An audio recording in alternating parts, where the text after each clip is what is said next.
There's news, there's sense, and there's nuisance. This show is all about that last bit. Cockroaches. My dear students, my dear Gen Z. While you guys were calling out exam leak, CBSE mismanagement, guess what your media was doing? आज का दिन बहुत special है, बड़ा खास दिन है आज। I don't want to know. क्योंकि आज प्रधानमंत्री नरेंद्र मोदी ने अपने कार्यकाल के 12 वर्ष पूरे कर लिए हैं। मोदी जी के 12 साल खत्म हो गए, लेकिन इन साहब की भक्ति नहीं खत्म हो रही है। प्रधानमंत्री मोदी की सरकार ना आई होती तो आज का भारत कैसा होता? क्या आपको आज ये नया भारत देखने को मिलता? आपका जीवन कैसा होता? आपका जीवन कैसा होता? आपका जीवन कैसा होता? हमारी जो तमाम प्रशासनिक व्यवस्थाएं हैं, हमारी राजनीतिक व्यवस्थाएं हैं, क्या होती? क्या राम मंदिर बनता? पता नहीं, लेकिन क्या देश को 15 करोड़ का चूना लगता? बहुत हो गया यार, चैनल बदलो। वैसे अगर ऊपर से देखा जाए तो 7 रुपए के इजाफे से कोई बहुत बड़ा फर्क नहीं पड़ता। ऊपर से क्या फर्क पड़ता है? 7 रुपए की कीमत कोई बड़ी बात थोड़ी ना है, क्योंकि ऐसा थोड़ी ना है कि पेट्रोल की कीमत बढ़ने से महंगाई आ गई है। आपका ऑफिस का कम्यूट, सब्जी मंडी तक का चक्कर, सप्लाई चेन को थोड़ी ना ऊपर से कोई फर्क पड़ रहा है। Nestle, Hindustan Unilever, Dabur, Marico, they have already implemented a 2 to 3% hike in fast-moving consumer goods. मतलब कि शैम्पू से लेके ब्रेड से लेके खाने से लेके तेल सब महंगा हो गया है, लेकिन ऊपर से 7 रुपए की फर्क पैंदा है ना राहुल? बाकी देशों में जितना तेल का दाम बढ़ा है, खाड़ी में जंग शुरू होने के बाद हिंदुस्तान में उससे बहुत कम बढ़ा है, और कई महीने तो बढ़ा नहीं था, अब भी बढ़ा है। जितना कि दुनिया के बाजार में तेल का दाम बढ़ा, उससे तो बहुत छोटा हिस्सा इंडिया में बढ़ा है। इस पे अब मैं क्या ही बोलूं। राहुल का लाइव रोस्ट भगवंत मान ने खुद कर दिया। जिस तरीके से आप काउंटर कर रहे हो ना, ये तो वो बात हो गई। एक बंदे से किसी ने पूछा, कहते जंगल में अगर तू जाए तो तेरे पीछे शेर पड़ जाए, कहते जी मैं उसको गोली मार दूंगा। कहता तेरे पास कारतूस ना हो, कहता मैं बंदूक का बट मारूंगा उसको सर में।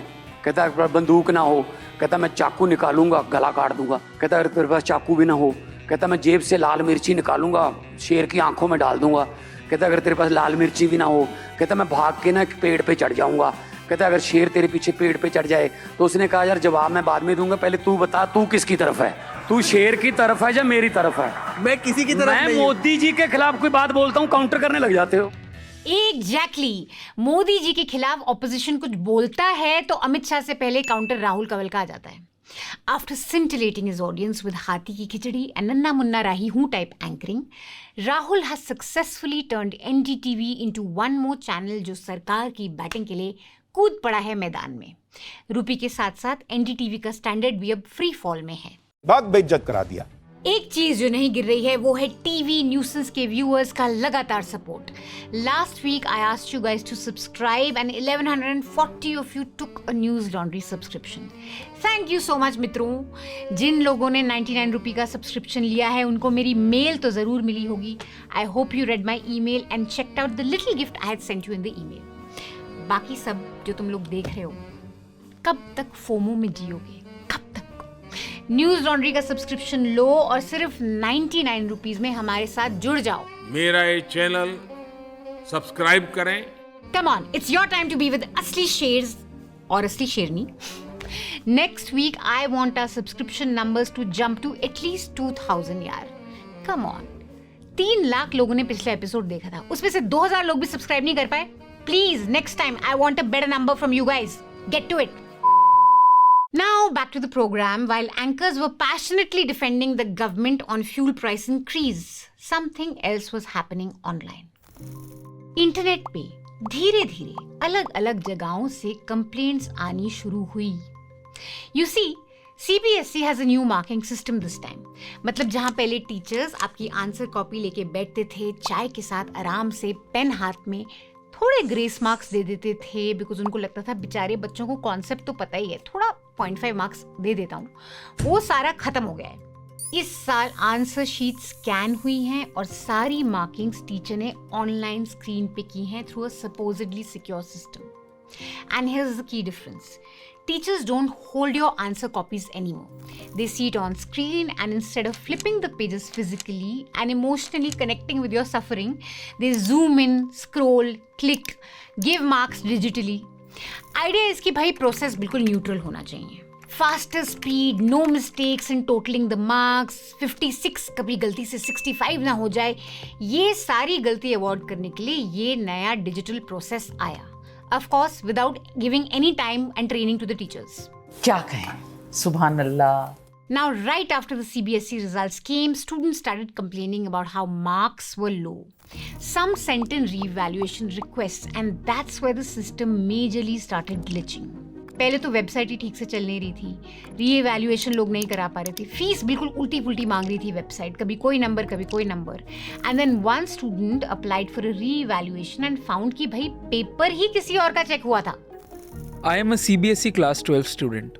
After receiving unexpectedly low marks in physics, we applied for photocopies of my answer sheets through the CBSE evaluation process. Today, we received the copies, and I am shattered because the physics answer sheets uploaded by CBSE is not mine. Vedant is not the only student. So many students this week created an account on X to highlight their problems. Answer copy मेरी नहीं है. अरे CBSE checking की इतनी mistakes हैं. भाई सारे answers correct है फिर भी 0. भाई मेरी आंसर शीट में पेजेस मिसिंग हैं. Please see the screenshot. The first two pages are what I have written, whereas the next 2 pages appear to belong to another student as the handwriting changes completely. Same problem, wrong answer sheet. CBSE help! सोचने वाली बात है. आप अपनी तरफ से पूरी मेहनत कर लीजिए, पूरी तैयारी कर लीजिए, लेकिन सिस्टम ऐसा है कि वो पूरी तरह से लगा है आपको फेल करने में. अभी नीट पेपर लीक हुआ ही था कि सीबीएसई में इश्यूज आने लग गए और फिर एक और paper leak. We've had more than 40 paper leaks in the last 5 years, destroying students' lives. Now look, some of these problems are systemic in India. ये एक ऐसा एग्जाम क्रेजी देश है कि एग्जाम माफिया है हमारे देश में. कहीं और आपने सुना है ऐसा? एग्जाम माफिया, लिकर माफिया होता है, माइनिंग माफिया होता है, सैंड माइनिंग माफिया होता है, टिम्बर माफिया होता है. Every lucrative business has a mafia associated with it in India to make money. Exams have become a lucrative business to exploit. This rot is old and it needs to be fixed. But what's making it worse is a government that just refuses to take any responsibility, to take accountability. Education minister को 10 दिन लग गए कुछ बोलने में CBSE crisis पे. इनका track record election जीतने में तो वाह वाह है, लेकिन इलेक्शन के बाद जो हो वो सब कुछ राम भरोसे. मंदिर तो हमने बनाई दिया है, मुझे क्रेडिट नहीं चाहिए. Meanwhile, 18-year-olds are calling out the system on internet. 19-year-olds are alerting the system. An ethical hacker alerted CBSE about security issues. 19-year-old. And meanwhile, 50-year-olds वो क्या कर रहे हैं? अब जरा असली यूपीए सरकार के जमाने में असली ओरिजिनल दी ओजी गोदी मीडिया के सवाल सुनिए. Oh no, not Sudhir again. वैसे असली ओजी गोदी, that's not you, Sudhir. Which work is this model? Pay model. Please remember, Sudhir Chaudhary works in DD News that runs with our taxpayer money and he's spending taxpayer का पैसा in this video. कि देखो पुराने UPA के जमाने में reporters क्या क्या करते थे. वर्ष 2014 में एक और ऐसे ही गोदी मीडिया के रिपोर्टर ने राहुल गांधी से सवाल किया कि क्या आपने समोसा खाया और समोसे का स्वाद कैसा लगा. फिर इस रिपोर्टर ने पूछा, आपने जो जलेबी खाई उसका टेस्ट कैसा था. अब देखिए कितना मुश्किल सवाल है. राहुल गांधी से पूछा, आपने समोसा खाया तो उसका टेस्ट कैसा था. He's talking about a light-hearted moment that NDTV has headlined as lighter side of politics. But according to Sudhir, it's proof कि देखो OG गोदी मीडिया कैसा होता था. भैया समोसे का टेस्ट कैसा है? समोसे का टेस्ट कैसा है? समोसे. That's Uma Shankar Singh of NDTV who was doing a light, soft feature on politics. Meanwhile, hard news anchors, hard prime time news में क्या कर रहे थे? सोनिया गांधी बिल्कुल बदल चुकी हैं. दुनिया भर के सर्वे उन्हें देश की सबसे ताकतवर महिला बता रहे हैं.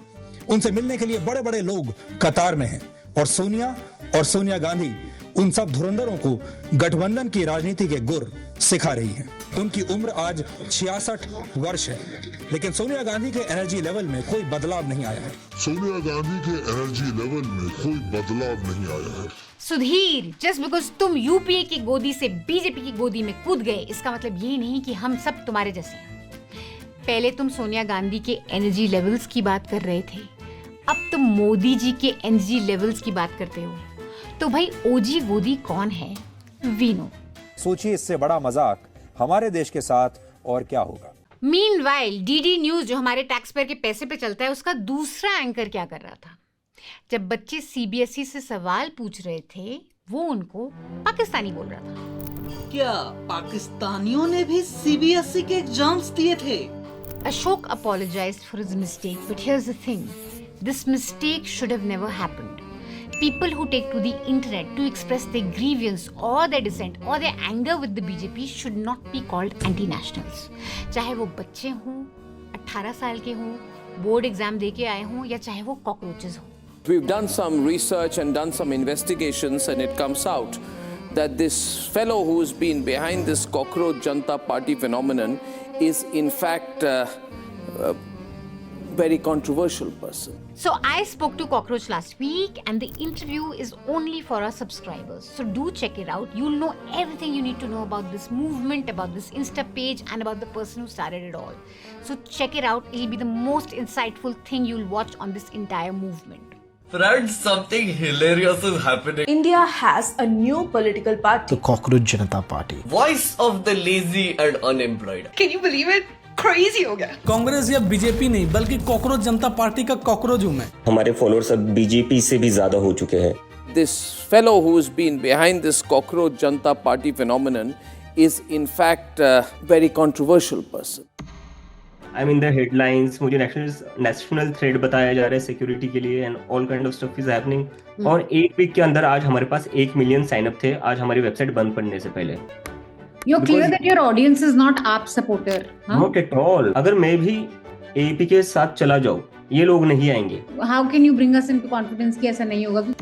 लोगों में काफी ज्यादा नाराजगी है इस चीज को लेकर। टीवी पर देखो तो चिल्लाते रहते, पार्लियामेंट में देखो तो चिल्लाते रहते, हर चीज में ना हिंदू मुस्लिम ही करते हैं इनको। How will my life be better किसी मुस्लिम की लाइफ खराब करके? ग्राउंड पर कुछ हुआ नहीं है, बट वो रिटोरिक वो भी है, वही है जो 2014 में था।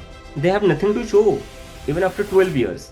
इंस्टाग्राम पे बैठे बैठे कैसे कुछ कर सकते हैं जब तक आप जमीन पे ना उतरे? 22 million is not a population that you can afford to ignore. और अगर ये डर खत्म हो गया है ना, तो लोग जमीन पर भी आएंगे। And what about women? Like, are women talking about different? Majority of the women are reaching out. ना ये हमारी बात सुनते हैं, ना ये हमारी बातें करते हैं, और जब हम कुछ बोलते हैं तो अब हमें ऐसे ह्यूमिलेट किया जाता है। थ्रेट्स ऐसे आ रहे कि तेरे माँ बाप को कुछ कर देंगे। I have to move them to a secure locations. They are just trying to intimidate me. Abhijit, I want you to put on your political hat here also. BJP की PR में क्या गलत जा रहा है Instagram पे? I think उनका जो सबसे गलत जा रहा है वो यही है कि वो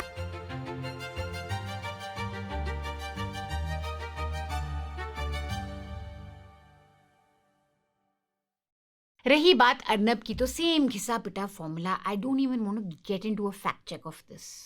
the point is that today we are seeing Gen Z come online to express their frustrations like never before. कोई कॉकरोच जनता पार्टी ज्वाइन कर रहा है, कोई ट्विटर थ्रेड लिख रहा है, कोई रेडिट पे स्क्रीनशॉट्स डाल रहा है, कोई यूट्यूब पे रैंट कर रहा है। सब ऑनलाइन कुछ ना कुछ कर रहे हैं, क्योंकि उनको लग रहा है कि भाई उनकी कंसर्न्स का रिफ्लेक्शन मेन स्ट्रीम न्यूज़ पे तो भी नहीं हो रहा है। ऑनेस्टली हमारे टाइम पे भी सिस्टम कोई ग्रेट नहीं था बच्चों। लेट मी डू माई दादी my act and tell you, I am 40 and when I was 25 politicians were not perfect, corruption था, सिस्टम तब भी बहुत फ्रस्ट्रेटिंग था। लेकिन एक चीज़ थी, एटलीस्ट हमको ये लगता था कि भाई कोई सवाल पूछ रहा है हमारे पक्ष में। जब सैकड़ों लोगों के लिए एक खंबा सड़क है, तो सड़क क्यों बना रहे हैं? Please tell Manmohan Singh to watch Ravish की रिपोर्ट। इंग्लिश में वैसे भी इंडिया डेवलप्ड लगता है, राइट? जब मैं जवान थी और टीवी न्यूज़ देखा करती थी, तो मुझे लगता था कि मेन स्ट्रीम मीडिया में जगह है जहां आपको लगता है कि हाँ, somebody is reflecting public anger, confusion, anxiety। जब December 16th गैंग रेप हुआ था, तो हम सब इंडिया गेट गए थे कैंडल मार्च पे, और किसी ने हमें एंटी नेशनल नहीं बोला था। Everyone was angry with Sheila Dikshit. No one told us that we are टुकड़े टुकड़े gang. We grew up on movies like रंग दे बसंती, where the villain was the politician. आजकल की मूवीज की तरह नहीं कि मोदी जी ने डीमोनेटाइजेशन किया होगा तो सब कुछ सोच समझ के ही किया होगा। We had a tradition of questioning and demanding resignations, और उस टाइम पे रेजिग्नेशन होते भी थे. आज चाहे कुछ हो जाए, paper leak, SIR, railway accident, bridge गिर गया, टेरर अटैक्स हो गए, मणिपुर में दंगे हो रहे हैं, कोई फर्क नहीं पड़ता, कोई इस्तीफा नहीं मिलने वाला आपको. The idea is just to brazen it out. CBSE में भी हमें यही दिख रहा है. Make reels, back OSM, don't panic. Schools get script from CBSE amid backlash. This was one of the posts on Reddit. Bro, my school has gone mad. My school teachers are forcing us to post publicly on Instagram that I am X and I have this percentage under CBSE board in this stream. And I have no problem with OSM checking, crying emoji, question mark emoji. Like what the f***, हमारे school वाले पास होने के बाद भी traumatise करने पे तुले हैं. But I will not be surprised if the whole focus is to control the headline instead of fixing the issue. Because that is what this government has become so good at. बाकी Ashok type लोग तो हैं ही. Students बोलेंगे sir मेरा paper leak हो गया, मेरा paper missing है. अशोक बोलेंगे पाकिस्तानियों का असली एजेंडा क्या है, कौन है ये पाकिस्तानी जो क्रिब कर रहे हैं CBSE के बारे में. सोचिए कितना बड़ा डिस्कनेक्ट हो गया है एक पूरी जनरेशन के लिए. जेनजी के इश्यूज अब उनको टीवी न्यूज़ पे तो दिखते ही नहीं है. अनएम्प्लॉयमेंट पे, एग्जाम लीक पे, सारे इश्यूज अब इंस्टा रील पे ही दिखते हैं और न्यूज़ लॉन्ड्री पे भी दिखते हैं. Check out all our coverage on CBSE. Yes, first I must say that it's not just getting good scans which is quality assessment. I don't think we should have gone into this scanning process at all for assessment. That is not how we do assessment. You're making robots out of human beings. If you think that we can just scroll a sheet and then go to the next sheet, and unless we flip on the mark sheet, we look answer sheet, we look at what the student has written earlier, it gives us time. We have to decipher all kinds of handwritings, and this is our human and professional expertise that we do that and we try and make sense. Don't make us into machines. And that's what our teachers, our best teachers, are saying. It's not a question of fatigue, it's not a question of the rush. It's the whole plan of telling teachers to be marking on digitized scans. So that's one thing. And second, because when you're reading, even cognitively, that's the problem why screens now are being discouraged even for learning devices. Even Nordic countries have stopped digital education. Literally, 15 years later, they came back and said, we'll have paper textbooks. Because you don't learn, your complex ideas don't go in the way you're just scrolling, So, and not everyone will be doing that. But I'm just saying, our teachers are good, they were sincere, and the worst was that they were being watched. So one teacher told me that someone who took a little longer, you got a phone call to the head of the center saying, why is this person taking long? What? Or why is this person, yes. Or why is this person doing it so fast? In 7 minutes, this person has finished that. So we are being watched. We cannot assess this way. Are you talking about screen monitoring, that how much time they're spending on a page? Yes, because the camera is on your screen. God, this sort of negates reading comprehension, reading speed. That just makes no sense. So please don't ever say that you need only good scans. Because that's what our minister and everyone thinks that good quality assessment is. Yes, we'll have better scans next time. And that's what everyone is talking about, the scale. I was very disappointed. I was in on India Today, and there also Rajdi kept saying, but the scale, madam, isn't technology. I said, please forget technology for a minute. I'm talking about assessment. How do we do good and fair assessment? How do we make judgments? And what does fair assessment mean? So please forget about this whole thing about making it faster. It didn't. People have done calculations and told us and shown us that you say we can't transport these mark sheets, we can't do. They've actually told us that it doesn't work that way. It's not as if even on that criteria, you're not doing better. Remember, the biggest problem today, more than any neta, more than any politician, is the media. The media has stopped raising your issues. The media has stopped being your voice, which is why it's even more frustrating than ever before dealing with a corrupt system. Because when you know you're fighting against the system, no one will come stand with you. At least no one in the mainstream media will stand with you. We at News Laundry, though, do stand with you. Rest assured that our small team is working day and night to bring your issues to front and center with whatever means we have. हम लोग reports करते हैं, ground पे investigations करते हैं और interviews करते हैं ताकि जो आपके मुद्दे हैं वो हम दिखाएं. Do check out News Laundry and all our reporting on this issue, like I said before. More importantly, support an independent media. If you're Gen Z and you're watching this show, then tell your parents to support independent media. Even the tiniest amount can make a difference. Today, you need people to stand up for what's right, stand up for truth, stand up for clarity, stand up for facts. At News Laundry, our humble mission is to do that every day as consistently as we can. And we will be able to do that if you support us. Big news coming in, big news coming in. Big news coming in, big news coming in. Very big news coming in. TV nuisance का time अब change हो रहा है. From next month, that is June, we will be coming at Friday 8 PM instead of Saturday 11 AM. Nuisance अब सीधा सीधा prime time से टक्कर लेगा. शेड्यूल कुछ ऐसा होगा. एक फ्राइडे टिप्पणी हिंदी चैनल पे और दूसरे Friday TV nuisance English channel पे. So, Tippani and TV Nuisance will come on alternate weeks, Friday 8 PM. TV Nuisance टिप्पणी alternate करेगा और मैं एक नया शो करूंगी. So, थोड़ा same and थोड़ा different programming होगी for all our subscribers. Give us some time and we'll surprise you with something really fun.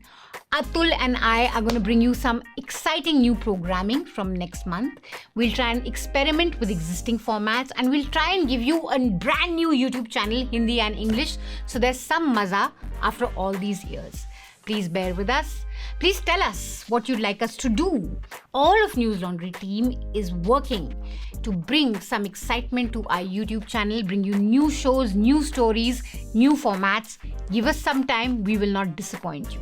Like I said, please stay tuned. See us next week, Friday, 8 PM for Tippani show on News Laundry Hindi channel.